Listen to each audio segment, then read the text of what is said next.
Graça e paz, meus amados irmãos, mais uma vez reunidos para mais uma mensagem diária.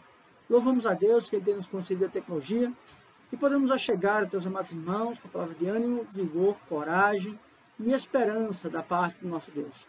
Meus amados irmãos, nós hoje vamos dar continuidade à carta do apóstolo Paulo aos Colossenses, desta feita no capítulo 3, agora os versos 20 e o verso do número 21.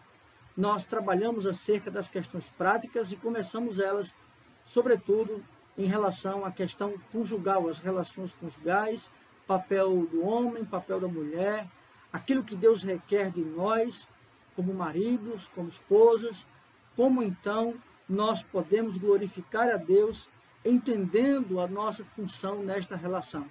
E agora nós vamos compreender esta função, esta relação de pai e filho, ou seja, como esta união com Cristo, esta novidade de vida, esta compreensão do ser suficiente, pleno, a obra e a pessoa de Cristo, ela então nos molda, inclusive não só na questão espiritual, mas também isso transpassa para a questão prática e a questão do convívio social.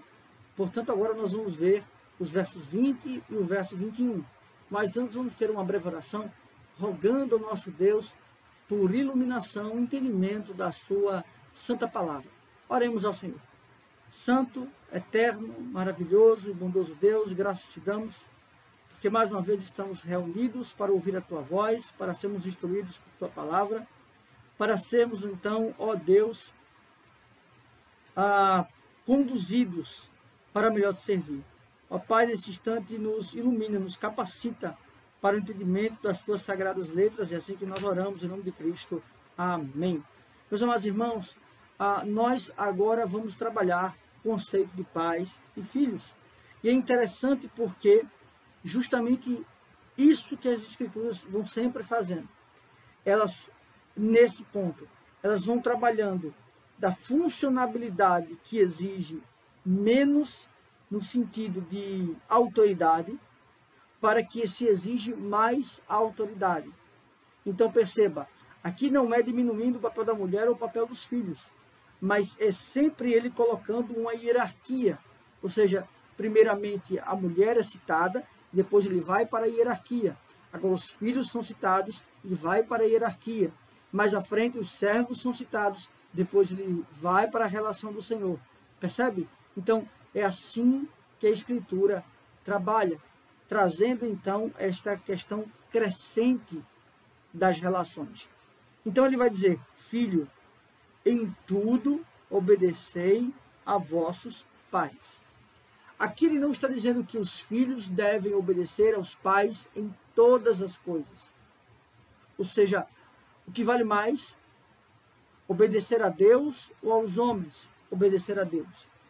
Então aqui não é obedecer aos pais em todas as coisas. Aqui não é uma questão infinita da obediência aos pais, mas é em todas as coisas, porquanto essas todas as coisas sejam todas as coisas estabelecidas por Deus.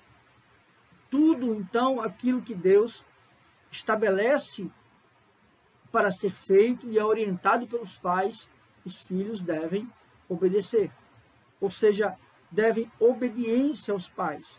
Obediência quer dizer também honra. Obediência também quer dizer respeito. Obediência também quer dizer atenção.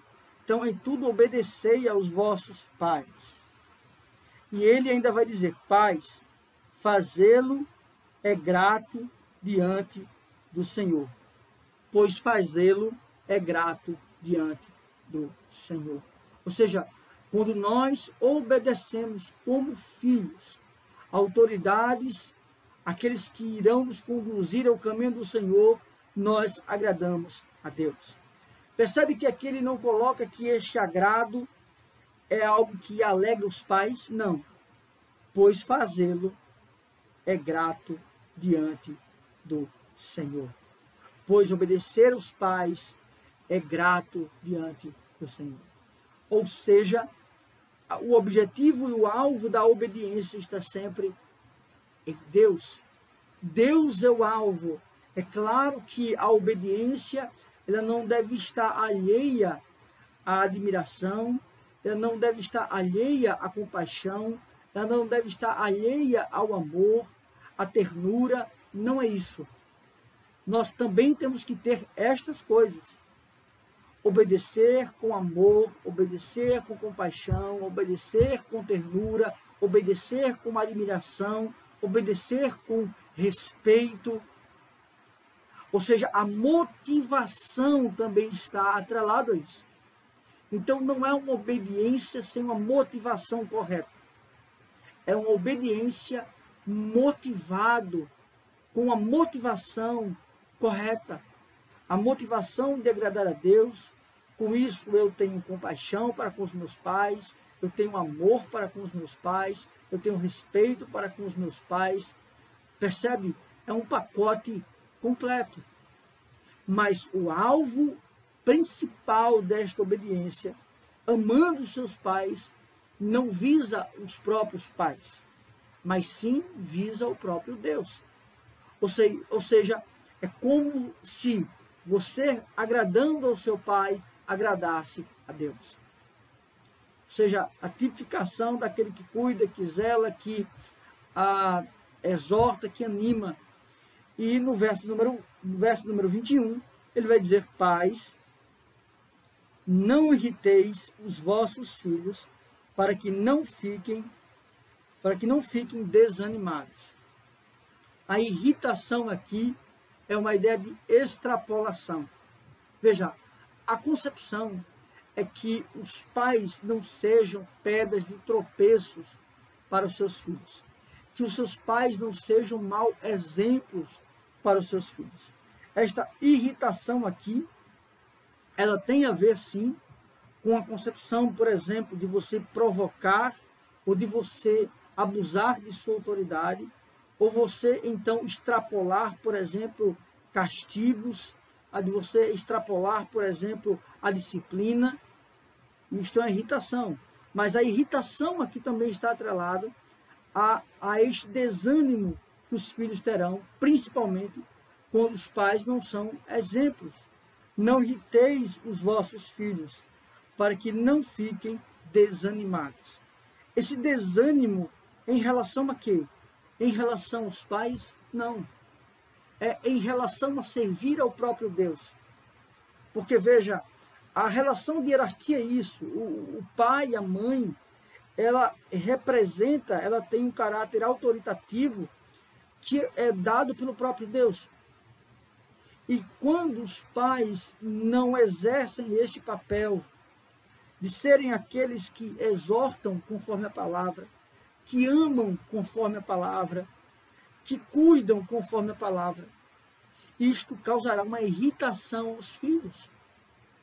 Ou seja, os filhos sem pais que disciplinam, eles ficam perdidos.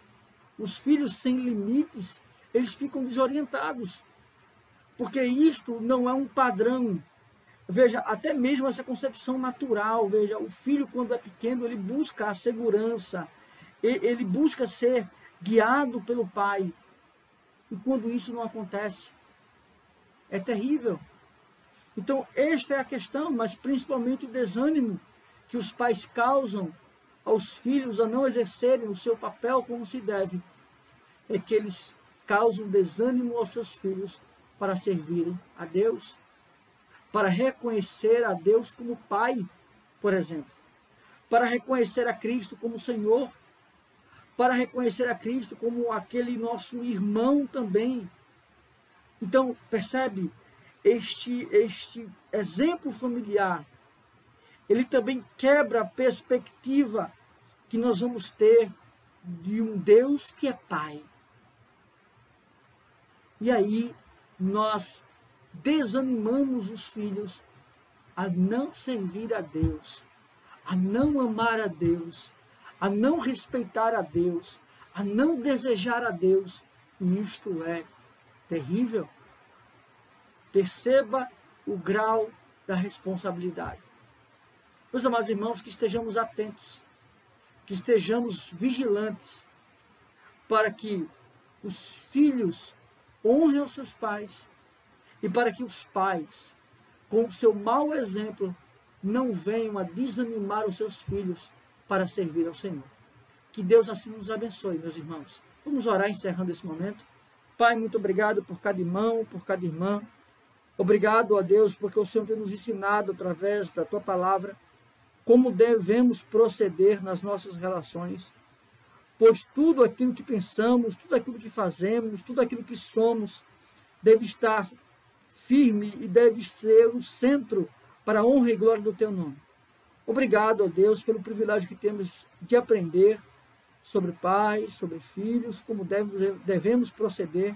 É assim que nós oramos, em nome de Cristo, nós já agradecemos. Amém. Que Deus assim os abençoe, meus amados irmãos.